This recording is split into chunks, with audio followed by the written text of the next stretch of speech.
I recognize the gentleman from Louisiana. Thank you, Mr. Chairman. Let me address first the argument that was just made, because I was in the chair when those decisions were made. And I just want to note the obvious here. A change in a threshold dollar amount of a bill does not equate to a change in the scope of the underlying legislation, very much unlike the amendments that were brought in our last session on the bill they're talking about. And we can go back and play the tape if you want to hear the full explanation, but I don't want to eat up all my time on that. I do want to rise in support of the gentleman's amendment for a very important reason. And I think that the American people are behind us here, and I think they would support this amendment for certain if they're paying attention and following what all this is about. Here's the simple fact, and I explain this in town halls back home all the time, and I'm sure some of you do similar things, but we have to acknowledge that the federal government is way too big, and it does way too many things, and very little of what it does it do well. The administrative state has grown exponentially over the recent decades, and it, as stated earlier, has consolidated governmental powers in the executive branch. And what that's done then is it's usurped the proper and constitutional role of Congress, our Article I authority over lawmaking and policymaking. And that consolidation of power has become really very dangerous. It's created an administrative state that is out of control. It's contrary to the separation of powers doctrine in our Constitution, our matchless Constitution, and it diminishes the political accountability of the people who set policy.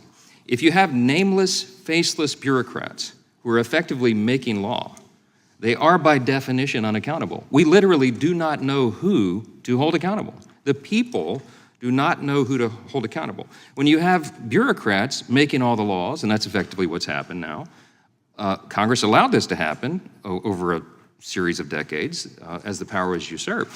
But it creates a real problem. In our system, our matchless system that everybody around the world tries to emulate, the reason it works so well is because we have separation of powers. We have checks and balances. As members of the House, we have to run for office every 2 years. Why? Because we're closest to the people. We have accountability. If we don't do our jobs well, then they'll send someone else to do it.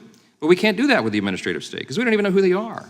And so by limiting this, lowering the threshold to 50 million is an essential thing to do. We're going to be 247 years old as a nation on July 4th. We are still a very young nation.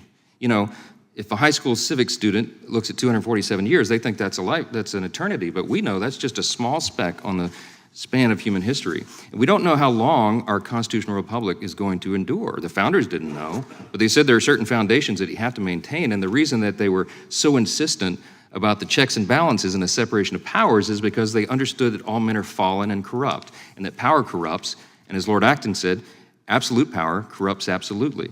We are veering towards absolute corruption in the administrative state. That is why so many agencies in our weaponization select committee, why we're so busy, because so many of the agencies that were designed to protect and serve the American people have been turned against them and are being used against the very citizens they're supposed to serve. How did that happen?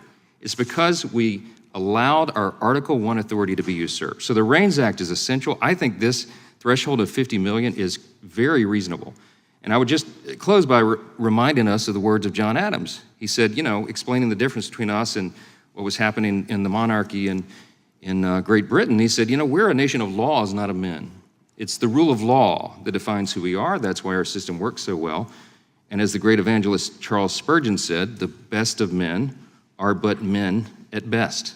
We better maintain this system of checks and balances. And I think this would be a really, really important step to prevent this death by 1,000 little cuts of our liberty and our oversight and allowing the government to grow so out of control. We wouldn't have a $31.8 trillion federal debt if Congress was more involved in these decisions.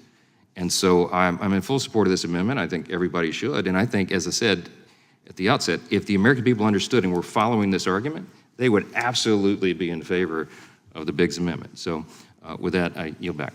Gentleman yields back. The chair recognizes the ranking member.